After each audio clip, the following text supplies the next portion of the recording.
नमस्कार, मैं हूं ज्योति सिन्हा और स्वागत करती हूं आपका दूरदर्शन के इस कार्यक्रम में जिसका नाम है उपभोक्ता संरक्षण। दर्शकों, हम और आप एक उपभोक्ता हैं। कई बार खरीदारी के वक्त हम ठगी के शिकार हो जाते हैं। ऐसे में हम क्या करें, कहां जाएं? उपभोक्ता के क्या कुछ अधिकार हैं? उपभोक्ता संरक्षण अधिनियम क्या है और इसमें क्या कुछ अधिकार आते हैं? इन सभी विषयों पर चर्चा करने के लिए आज हमारे साथ मौजूद हैं पटना हाई कोर्ट के अधिवक्ता चंदन कुमार। सर, आपका बहुत बहुत स्वागत है आज हमारे साथ इस कार्यक्रम में जुड़ने के लिए। धन्यवाद। सर, कार्यक्रम की शुरुआत करेंगे। सबसे पहले हम जानना चाहेंगे कि आखिर उपभोक्ता कहते किसे? हाँ, तो मैं बता दूं कि उपभोक्ता वो होते हैं जो किसी भी सामग्री प्रोडक्ट का एंड यूजर होता है। उसके बाद जो है जो अंतिम उपयोग करता है, जिनको उपयोग करना है उसको। कई बार क्या होता है कि लोग समझ नहीं पाते हैं, जो प्रॉफिट अर्निंग के लिए किसी सामान को परचेज नहीं करना है वो उपभोक्ता के श्रेणी में नहीं आते हैं। कई बार होता है आप होलसेलर हैं, वो रिटेलर हैं और उसके बाद जो है जनरल पब्लिक परचेज करती है, तो पब्लिक उपभोक्ता के श्रेणी में आएगी। पैसा कमाने के व्यू से, कुछ लाभ कमाने के व्यू से जो भी ट्रांजैक्शंस किए जाते हैं वो उपभोक्ता की श्रेणी में नहीं आते हैं। उपभोक्ता वो हुआ जैसे आप मेडिसिन परचेज किए, आपको यूज करना है, वो यूज उसके बाद रीसेल नहीं हो सकता है। एंड यूजर है वो। एंड यूजर जो भी व्यक्ति है वो उपभोक्ता की श्रेणी में आएंगे। सर, रोज़मर्रा की ज़िंदगी में हम कई तरह की वस्तुओं का इस्तेमाल करते हैं, एक साबुन से लेकर के सर्फ तक। तो ऐसे में अगर उपभोक्ता ठगी के शिकार होते हैं तो उपभोक्ता कहाँ जा सकते हैं, कहाँ पर जाकर अपनी शिकायत दर्ज कर सकते हैं? उपभोक्ता संरक्षण नियम बनाया ही गया है उपभोक्ता के अधिकारों की सुरक्षा के लिए। जब भी किसी भी तरह के ठगी का शिकार अगर होते हैं उपभोक्ता, तो सीधा जिला फोरम में जा सकते हैं। वो ठगी में कई तरह की चीज़ें हैं, जैसे किसी मिलावट पे शक है, नाप तोल में कमी है, या जो भी पब्लिश किया गया हुआ है रैपर पे ये कंडीशन है, ये एडवर्टीजमेंट है, उसके अगेंस्ट में और उसके क्वालिटी को सेटिस्फाई नहीं कर रहा है, तो उपभोक्ता बिल्कुल जा सकता है जिला उपभोक्ता केंद्र में। इसमें कहीं कोई दिक्कत नहीं है। सर, उपभोक्ता संरक्षण अधिनियम की अगर हम बात करें तो कई ऐसे हमारे दर्शक हैं जो ये नहीं जानते कि उपभोक्ता संरक्षण अधिनियम है क्या, इनमें किन किन अधिकारों के बारे में बात की गई है। हम चाहेंगे इस बारे में आप हमारे दर्शकों को बताएं। तो जैसा कि मैंने आपको बताया, उपभोक्ता संरक्षण अधिनियम 1986 उपभोक्ता के अधिकारों की सुरक्षा के लिए बनाया गया था। वो उसमें फिर कुछ अमेंडमेंट किया गया 2019 में। तो उपभोक्ता संरक्षण अधिनियम के तहत अगर उपभोक्ता किसी भी तरह से असंतुष्ट है प्रोडक्ट से, तो जिला उपभोक्ता केंद्र में अपनी शिकायत दायर कर सकते हैं। उसकी समय सीमा रहती है कि कॉज ऑफ एक्शन से 30 दिन के अंदर उनको आवेदन देना है। जैसे आज हमने परचेज किया कोई सामान, उससे हम असंतुष्ट हैं, तो जिला उपभोक्ता केंद्र में आज से 30 दिन के अंदर में आवेदन देना है। अगर किसी कारणवश 30 दिन तक नहीं दे पाए तो उसकी समय सीमा रहती है 2 साल तक। 2 साल के बाद उनका आवेदन स्वीकृत नहीं होगा।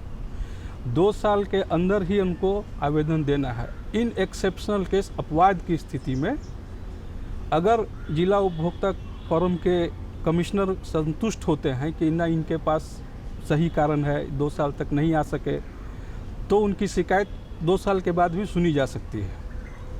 और इसमें हर तरह के वो आते हैं कि किस तरह से आप असंतुष्ट हैं। कोई सामान परचेज किया तो ठगा गया, क्वालिटी आपने कुछ किसी और सामान का ऑर्डर किया और अंदर से कुछ और निकल रहा है, उसमें भी जा सकते हैं। अप टू द स्टैंडर्ड सामान नहीं मिला, उसमें भी जा सकते हैं। मिलावट है, आपको लग रहा है कि नहीं मिलावट है इस चीज़ में, उसमें भी जा सकते हैं। कई बार क्या होता है कि हम लोग सामान परचेज किए, उसमें वारंटी कार्ड दिया जाता है कि ठीक है आपको 1 साल तक की फ्री सर्विस मिलेगी, और संयोगवश आपको उस सर्विस की आवश्यकता पड़ गई, आपने शिकायत दर्ज की और उनका कहना है कि नहीं इसका चार्ज लगेगा, उस केस में आप जा सकते हैं। इसके लिए सबसे पहले ज़रूरी क्या है कि आप जब भी सामान परचेज करें, ख़रीदारी करें कोई किसी भी सामान का, तो एक्सपायरी डेट ज़रूर देखें, पक्का बिल ज़रूर लें। कच्चे बिल पर शिकायत नहीं सुनी जाती है, उसमें उपभोक्ताओं को दिक्कत आएगी। और इसमें उपभोक्ता का हर तरह से मतलब उपभोक्ता साबित होना चाहिए कि हम उपभोक्ता हैं, एंड यूजर हम हैं। तो उनकी हर तरह की शिकायत मानी जाएगी उसमें। सर, इस बात का पता कैसे चलेगा कि उपभोक्ता को अपनी शिकायत दर्ज करने के लिए जिला स्तर न्यायालय में जाना चाहिए या फिर राज्य स्तर न्यायालय में जाना चाहिए? प्रथम जो शिकायत का ऑप्शन जो है वो जिला में ही जाता है, क्योंकि जिला का जो प्राधिकृत क्षेत्र होता है, जिस जिला में आपने क्रय किया, परचेज किया सामान को, जिस जिले में वो एजेंसी या दुकान अवस्थित है जहाँ से आपने परचेज किया, तो पहला प्राधिकार वही है, उस जिले में आपको शिकायत दर्ज करानी है। ठीक है। अगर जिला उपभोक्ता फोरम के निर्णय से आप असंतुष्ट हैं, तब उसके बाद राज्य उपभोक्ता केंद्र का ऑप्शन आता है। वो भी विदिन 30 डेज आपको वहाँ अपील में जाना है कि भाई हम जिला उपभोक्ता केंद्र में गए थे फोरम में, वहाँ के निर्णय से हम असंतुष्ट हैं, तो अपील में सुना जाएगा राज्य उपभोक्ता केंद्र में। अगर राज्य उपभोक्ता फोरम से भी आप असंतुष्ट हैं तो फिर राष्ट्रीय उपभोक्ता फोरम में जाइए, उसका भी समय सीमा वही है निर्धारित 30 दिन, but subject to maximum limit of 2 years, 2 साल तक जा सकते हैं। नियम है कि 30 दिन के अंदर जाना है। अगर किसी कारणवश नहीं जा सके तो 2 साल आपकी समय सीमा की अवधि रहती है विथ जेन्युइन रीजंस, हम इस कारण से हम नहीं आ पाए, वो कंसीडर होता है। उपभोक्ता संरक्षण अधिनियम की हम बात करें सर, तो जब इसमें संशोधन किया गया 2019 में, तो किन किन और अधिकारों को इसमें जोड़ा गया है? हाँ, तो मैं बता दूं आपको, जो उपभोक्ता अधिनियम 1986 जो आया था, उसमें जिला उपभोक्ता फोरम का लिमिटेशन था कि अप टू 20 लाख रुपया का शिकायत वो सुन सकता है। ठीक है। अभी जो 2019 में संशोधन किया गया, जो कि 2020 में लागू हुआ 20 जुलाई 2020 को, उसमें क्या है कि जिला उपभोक्ता फोरम का लिमिटेशन जो है अप टू 1 करोड़ कर दिया गया है। 1 करोड़ से नीचे तक, अप टू 1 करोड़ रुपये तक का शिकायत वो सुन सकते हैं। फिर इसी तरह राज्य उपभोक्ता फोरम का लिमिटेशन अप टू 10 करोड़ किया गया है संशोधन के बाद, और राष्ट्रीय उपभोक्ता फोरम जो है अब 10 करोड़ एवं उससे अधिक की शिकायतें सुनी जा सकती है राष्ट्रीय उपभोक्ता फोरम में।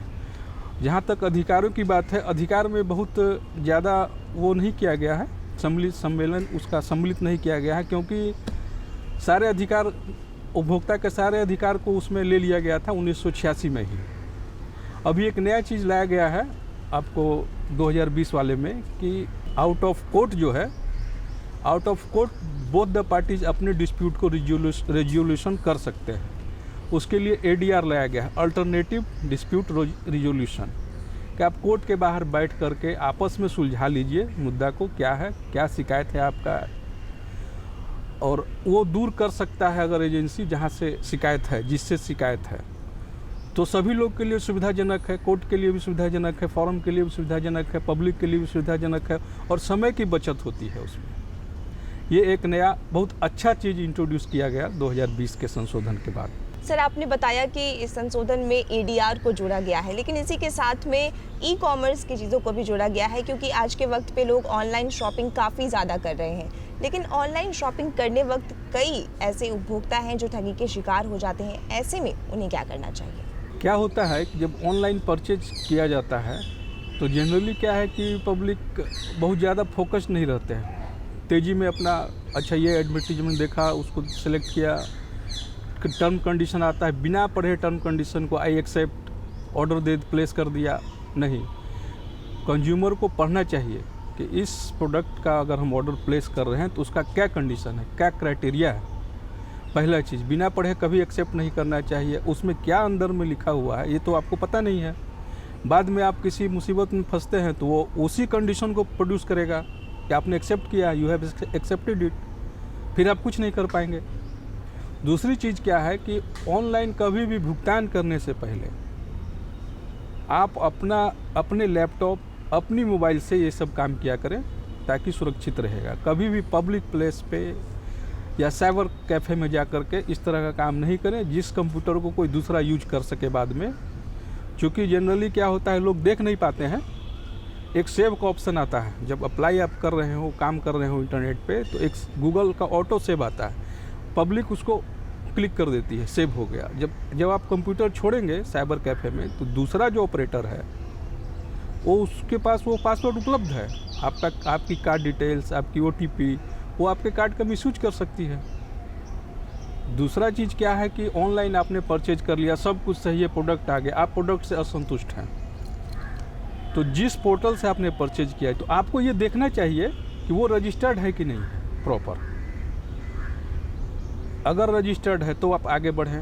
अभी ऑनलाइन परचेज में इतना ठगी बढ़ गया है कि आप अक्सर हाँ पढ़ते होइएगा पेपर में, न्यूज़ पे, कि भाई ऑनलाइन में ठगी से 40,000 का लॉस हो गया, कई बार तो लाखों का लॉस हो जाता है। तो इसमें जागरूक उपभोक्ता को खुद रहना है, हमको क्या ऑर्डर करना है, किस लिमिट तक ऑर्डर करना है, किस लिमिट तक पेमेंट करना है। कई बार ऐसा होता है कि आप प्रोसेस में चले जा रहे हैं, इन बिटवीन आपके पास मैसेज आना शुरू हो गया मोबाइल पर, ये परचेज किया गया, ये परचेज किया गया, जबकि आपने कुछ नहीं किया होता है। कई सारे अदर पर्सन्स भी हैं, साइबर क्रिमिनल सब, जो इसकी ताक में लगे रहते हैं। सबसे पहला बात तो है, और इस सबसे मोस्ट इम्पॉर्टेंट है कि आप ऑनलाइन परचेज के लिए मोबाइल का उपयोग करते हैं, सिस्टम का उपयोग करते हैं, तो उसमें एंटीवायरस जरूर डालें। बिना एंटीवायरस के आपकी सारी जानकारी उपलब्ध रहती है वेबसाइट पर, जो कि कोई भी यूज कर सकता है। सर, जैसा कि आपने बताया कि हम खरीदारी के वक्त अपने कई पर्सनल डिटेल्स भी साझा करते हैं, लेकिन जब हम ऑनलाइन खरीदारी करें या फिर जाकर ही खरीदारी करें मार्केट से, तो भी हम कई डिटेल्स देते हैं, जैसे हमारा फ़ोन नंबर हो, हमारा एड्रेस हो, हमारा नाम पता और बाकी की चीज़ें हों। क्या वो डिटेल्स सिक्योर होती हैं? देखिए, अभी तो ऐसा है कि पक्के बिल के लिए तो आपको हम लोग को ये सब जानकारी देनी ही पड़ती है। अगर हम लोग को सिर्फ इतना ही ध्यान रख सकते हैं कि अगर किसी एजेंसी को, किसी दुकान में हम लोगों ने ये सब डिटेल दिया है तो वो पब्लिश नहीं होना चाहिए। अगर पब्लिश हो रहा है इधर उधर और मीडियम में आपको पता चल गया कि इस दुकान से मेरा लीक आउट हुआ है, तो आप उस पर मुकदमा दायर कर सकती हैं। दूसरी बात है कि मोबाइल नंबर तो आज मैंडेटरी हो गया, हर चीज़ में मोबाइल नंबर, पैन, आपका आधार चाहिए, तो इससे बचना थोड़ा सा कठिन है, ये शेयर करना ही पड़ता है। सर, भारत में ऐसा देखा गया है कि 87% ऐसे लोग हैं जो आज के वक्त में एडवर्टीजमेंट को देखते हुए शॉपिंग कर रहे हैं, और कई बार इन्हीं भ्रामक एडवर्टीजमेंट के कारण शिकार भी हो जाते हैं। ऐसे में क्या करना चाहिए और ऐसे एडवर्टीजमेंट चलाने वालों पर किस तरीके से सजा का प्रावधान है? जी, सही कहा आपने। एडवर्टीजमेंट को देख करके ही लोग किसी भी सामान को परचेज करने का प्लानिंग करते हैं। अच्छा, ये एडवर्टीजमेंट, ये प्रोडक्ट बढ़िया है, ठीक है। भ्रामक एडवर्टीजमेंट के वजह से कई बार लोग ठगे भी जाते हैं। तो सेंट्रल कंज्यूमर फोरम में के सेक्शन 20 और 21 में ये प्रावधान किया गया है कि आप पहले तो शिकायत दर्ज कर दीजिए कि भाई इस तरह के एडवर्टीजमेंट देखने के बाद हमने ये परचेज किया और हमने ए सामान का ऑर्डर किया था और उसमें बी सामान निकला, जिससे हम ठगी के शिकार हुए।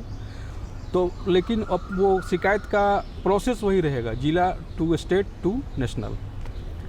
तो उसमें प्रावधान है कि जो भी एजेंसी इस तरह का गलत एडवर्टीजमेंट पब्लिश करता है उसको 1 लाख रुपया तक का जुर्माना है, और आगे उस पर इस तरह के एडवर्टीजमेंट पर रोक लगाने का प्रावधान है। इन केस मान लीजिए एक बार ये सज़ा हो गई, कुछ दिन के बाद फिर से रिपीट किया, वो रिपीट करने पर कोई भी पब्लिक अगर इंफॉर्मेशन दे रही है किसी भी फॉर्म में कोई भी फॉर्म उसको सज़ा दिया हो एजेंसी को, अगर पब्लिक दोबारा से किसी भी फॉर्म में राज्य, जिला या नेशनल कंप्लेन कर रहा है तो उसको 5 लाख तक का सज़ा के साथ, 5 लाख तक का जुर्माना के साथ वो एजेंसी को क्लोज करने का भी प्रावधान है कि वो आगे काम नहीं कर सकती। इसलिए ऐसे तो हम लोग को जागरूक रहना चाहिए कि पहले पता कर लें, भाई एडवर्टीजमेंट देख रहे हैं, ये है। कई बार तो बहुत सारे सुपरस्टार भी एडवर्टीजमेंट करते हैं, लोग खरीद लेते हैं जा करके, अच्छा ये आदमी एडवर्टाइज कर रहे हैं, प्रोडक्ट मस्ट बी गुड, ये धारणा बना करके हम लोग खरीद लेते हैं, लेकिन ऐसा होता नहीं है। तो उपभोक्ता का अधिकार हमेशा सुरक्षित है, जानकारी के अभाव में वो आगे कदम नहीं उठा पाते। सर, अगर हम सर्विस टैक्स और सर्विस चार्ज की बात करें तो दोनों में क्या अंतर होता है? कई ऐसे उपभोक्ता हैं जो इस बारे में नहीं जानते हैं, चाहेंगे आप इस बारे में हमारे दर्शकों को बताएं। देखिए, जहाँ तक सर्विस टैक्स की बात है तो सर्विस टैक्स का वजूद 2017 1 जुलाई जब जीएसटी इम्प्लीमेंट किया गया, उसके बाद सर्विस टैक्स जो है सो एलिमिनेट हो गया है, सर्विस टैक्स कहीं है नहीं। उसके पहले कंस्ट्रक्शन वर्क्स पे सर्विस टैक्स लगता था, जिसको कि सबको मिला करके VAT, service tax, any type of taxes को मिला करके ये बना दिया गया है जीएसटी, सब कुछ उसमें इंक्लूड है। सेपरेटली सर्विस टैक्स का अब कोई इम्पोर्टेंस नहीं रह गया, वो है ही नहीं, एग्जिस्ट नहीं करता है। अब बात रह गई सर्विस चार्ज की, तो सर्विस चार्ज जनरली कभी कभी जैसे कोई डिलीवरी, जिसको आप इजी वे में ये समझ लीजिए कि किसी सामान का आपने ऑर्डर किया, तो कई बार देखते होंगे कि और जो प्राइस आपने पे किया या जो पे करना है कैश ऑन डिलीवरी, उसमें डिलीवरी चार्ज इंक्लूसिव रहता है। कई बार अलग से चार्जेबल रहता है कि ठीक है 20 रुपये अलग से लगेगा, 40 रुपये अलग से लगेगा, तो इसको आप सर्विस चार्ज के कैटेगरी में रख सकते हैं, क्योंकि आपका सेवा कर रहा है वहाँ से यहाँ पहुँचा रहा है। अभी आप एक चीज़ गौर करने की बात है कि पिछले कुछ 17 के बाद से किसी भी रेस्टोरेंट या होटल्स में सर्विस टैक्स नहीं लगता है, वो क्लेम नहीं कर सकते हैं। अगर आपके बिल में उन्होंने सर्विस टैक्स लिखा है तो आप शिकायत कर सकती हैं, वो शिकायत सुनवाई की होगी, उस पर कार्रवाई भी होगी, क्योंकि सर्विस टैक्स तो अब लगना नहीं है, वो तो जीएसटी में इंक्लूड हो गया। जीएसटी ले ही रहा है होटल्स एंड रेस्टोरेंट्स, तो अलग से सर्विस टैक्स क्लेम नहीं कर सकता है ना सर्विस चार्ज, वो उसकी ड्यूटी है कि गेस्ट को सर्विस देना है। सर, अगर ऑनलाइन शॉपिंग की हम बात करें तो आज के वक्त में जिस तरीके से ऑनलाइन शॉपिंग काफ़ी ज़्यादा बढ़ चुका है, एक छोटे से हेयर क्लिप से लेकर के ज्वेलरी तक की शॉपिंग लोग कर रहे हैं, ऐसे में उपभोक्ताओं को किन चीज़ों का ध्यान रखना चाहिए खरीदारी के वक्त? जैसा कि मैंने पहले भी बताया है, ऑनलाइन परचेज करते समय, ऑनलाइन कोई भी ट्रांजैक्शन कीजिए, आप ऑनलाइन शॉपिंग में गए, आजकल तो हर छोटी से लेकर बड़ी से बड़ी चीज़ आप ऑनलाइन परचेज कर सकते हैं, कहीं जाने की आवश्यकता नहीं है। ऑनलाइन ऑर्डर प्लेस कीजिए, ऑनलाइन पेमेंट कीजिए, सामान आपके घर पर डिलीवर हो जाती है। प्रिकॉशंस हम लोग को यही लेना है कि किसी भी सामान का ऑर्डर कर रहे हैं तो उसके टर्म्स एंड कंडीशंस को पूरा पढ़िए। पहले भी मैंने बोला है ये बात, बिना पढ़े आप एक्सेप्ट नहीं करें। प्रोडक्ट के बारे में पूरी जानकारी उस पर दी रहती है, अगर आप असंतुष्ट हैं तो और उसके बारे में जानकारी ले लें ऑर्डर प्लेस करने से पहले। उसके बाद जब पेमेंट ऑप्शन पे आते हैं तो बिना वो पहले तो अपने मोबाइल पे करना है या अपने सिस्टम पे करना है, पब्लिक साइबर कैफ़े में जा कर के नहीं। पेमेंट का कार्ड जो है, कार्ड के डिटेल्स, ओटीपी कई बार क्या होता है कि हम लोग जो मोबाइल नंबर देते हैं, आपके बैंकिंग का ओटीपी आपके मोबाइल पे ही आता है, तो ये सतर्कता बरतनी होगी कि मोबाइल नंबर सही दें, अपना कार्ड का नंबर सही दें, कार्ड अपने पास रखें, कार्ड की जानकारी किसी को नहीं दें। जैसा पहले भी बताया था कि गूगल का ऑप्शन आता है हमेशा कि आपने जानकारी डाली, ऑप्शन आ जाएगा सेव का, तो सेव को क्लिक नहीं करना है। जैसे ही आपने सेव क्लिक किया तो आपकी जानकारी पोर्टल पे सेव हो गई, उस ऑनलाइन कंपनी के भी पोर्टल पे सेव हो गई, तो आपकी जानकारी चोरी हो सकती है, आपके साथ धोखाधड़ी हो सकता है। ये प्रिकॉशंस बहुत ज़रूरी है और थोड़े से ध्यान देने की बात है, बहुत सारे ठगी से बचा जा सकता है। उपभोक्ता संरक्षण अधिनियम की हम बात करें सर, तो इसमें जो संशोधन किए गए हैं, इसमें ई फाइलिंग को भी जोड़ा गया है। आखिर किस तरीके से उपभोक्ता यहाँ पर जाकर अपनी शिकायत रजिस्टर कर सकते हैं? हाँ, कई बार ऐसा होता है कि उपभोक्ता जो हैं सो जिला उपभोक्ता केंद्र से, क्योंकि जिला उपभोक्ता केंद्र जो फर्स्ट स्टेज है शिकायत करने का, तो काफ़ी दूरी पर रहते हैं। तो उपभोक्ता की सुविधा को देखते हुए 2019 के संशोधन के बाद, जो कि 20 जुलाई 2020 को लागू किया गया, एक ई पोर्टल बनाया गया है, जिसमें उपभोक्ता जो है सो उसमें ऑनलाइन अपनी शिकायत दर्ज कर सकते हैं। उसके लिए बहुत सरल उपाय है कि आप गूगल पे उपभोक्ता कंज्यूमर ई कंप्लेंट डालेंगे, उसकी वेबसाइट खुल जाएगी। उसमें आपको रजिस्टर करना है, बहुत ही सिंपल प्रोसेस है, बहुत ही साधारण, बहुत कम समय का, और अपनी शिकायत लिखनी है। अगर आप अलग से आवेदन लिख करके देना चाहते हैं, अगर आपको लगता है कि नहीं मेरी शिकायत उतने से जगह में नहीं आ पाएगी, अलग से आवेदन लिख करके स्कैन करके उसमें अपलोड कर दें, और उस पर कार्रवाई उसी प्रकार होती है जैसे आप फिजिकली कंप्लेन करने जाते हैं जिला उपभोक्ता फोरम में। उसमें कहीं कोई अंतर नहीं है, आपकी शिकायत उसी तरह सुनी जाएगी, उसी तरह कार्रवाई होगी, उसी तरह प्रोसेस चलेगा, आपको बुलाया जाएगा। अगर ऐसे रिजॉल्व होने लायक है तो पार्टी को, अपोजिट पार्टी को नोटिस भेजा जाता है कि भाई ये कंप्लेंट है, आप इसको रिजॉल्व कर लीजिए। उपभोक्ता का ये शिकायत है कि आपने धोखाधड़ी किया है, आपको इतना जुर्माना देना है, आप वो दे दीजिए। अन्यथा तो उसके बाद जिला उपभोक्ता के बाद राज्य उपभोक्ता फोरम, उसके बाद राष्ट्रीय उपभोक्ता फोरम, सब कुछ है। तो ये ई पोर्टल चालू करने के बाद जो है सो उपभोक्ताओं को बहुत आसानी हुई है अपनी शिकायत दर्ज करने में। वो अपने घर बैठे भी कंप्लेंट लॉन्च कर सकते हैं और उस पर कार्रवाई होती है, इसमें कोई शक नहीं है। सर, जब हम खरीदारी के लिए जाते हैं कई बार हमें कैरी बैग के लिए अलग से चार्ज देना पड़ता है, तो ये कैरी बैग के चार्जेबल होता है और कब चार्जेबल नहीं होता, हम चाहेंगे इस बारे में आप हमारे दर्शकों को बताएं। कई बार वो ये होता है कि आप मॉल गई तो वहाँ पर जो है सो आपने सामान परचेज कर लिया, तो उसमें आप पूछा जाता है आपसे कैरी बैग लेना है कि नहीं लेना है, अलग से चार्ज लगेगा उसका। तो हम लोग के निर्णय के ऊपर रहता है, लेना है तो ठीक है, चार्ज देते हैं हम लोग। असल में जिनका जो ब्रांडेड कंपनीज़ हैं उनको अपने कैरी बैग का चार्ज नहीं लेना चाहिए। और जब कैरी बैग पे आपका ब्रांड प्रिंट है जो कि कंज्यूमर लेकर के जाएंगे तो आपके ब्रांड की पब्लिसिटी होगी, तो उस केस में चार्ज नहीं लेना चाहिए कैरी बैग का।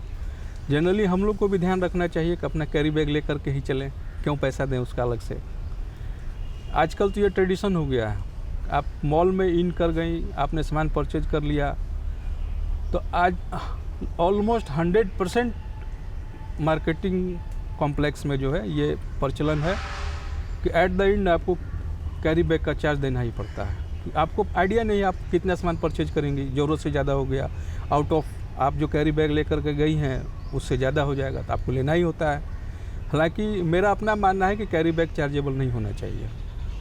सर, अब हम अपने कार्यक्रम के अंतिम पड़ाव पर आ चुके हैं, तो अगर आप हमारे दर्शकों को कुछ संदेश देना चाहें तो ज़रूर दें। संदेश के रूप में दर्शकों से मैं यही कहना चाहूँगा कि हम लोग सभी एक उपभोक्ता हैं, कहीं ना कहीं हम लोग सब लोग परचेज करते ही हैं, उपभोक्ता हैं ही। तो हम लोग को ये ध्यान रखना है कि हम लोग का जो अपना अधिकार है उपभोक्ता संरक्षण अधिनियम के तहत या मौलिक अधिकार जो भी है उसका हनन कहीं नहीं होना चाहिए। अगर आपको कहीं भी शिकायत महसूस हो रहा है, कहीं ठगे जाने का एहसास हो रहा है कि हम ठगे गए हैं, तो बिना देर किए जिला उपभोक्ता फोरम में अपनी शिकायत दर्ज कराएं और ये विश्वास रख कर के ही करें कि निदान होता है समस्या का। सबसे इम्पोर्टेंट बात यह है कि उपभोक्ता केंद्र में जो भी शिकायत दर्ज होती है उसमें कंपनसेशन का प्रोविज़न है सजा के रूप में। जैसे आपको लॉस हो गया, ठगे गए आपको अपना अनुमान है कि हमको 50,000 का ठगी हुआ, तो जिला उपभोक्ता फोरम में वो 50,000 देने के अलावे जुर्माना निर्धारित हो सकता है। ठीक है, मैक्सिमम जो है इसका maximum punishment up to 20 lakh rupees है विथ इम्प्रिजनमेंट ऑफ 6 मंथ्स, मतलब 6 महीने का जेल या 20 लाख तक का जुर्माना हो सकता है या फिर दोनों हो सकता है। तो अपने दर्शकों से हम यही कहना चाहेंगे कि सजग रहें, सतर्क रहें ऑनलाइन परचेज करते समय या आप भौतिक खरीदारी कर रहे हैं किसी दुकान में। सर, आपका बहुत बहुत धन्यवाद, आज आप हमारे साथ इस कार्यक्रम में जुड़े।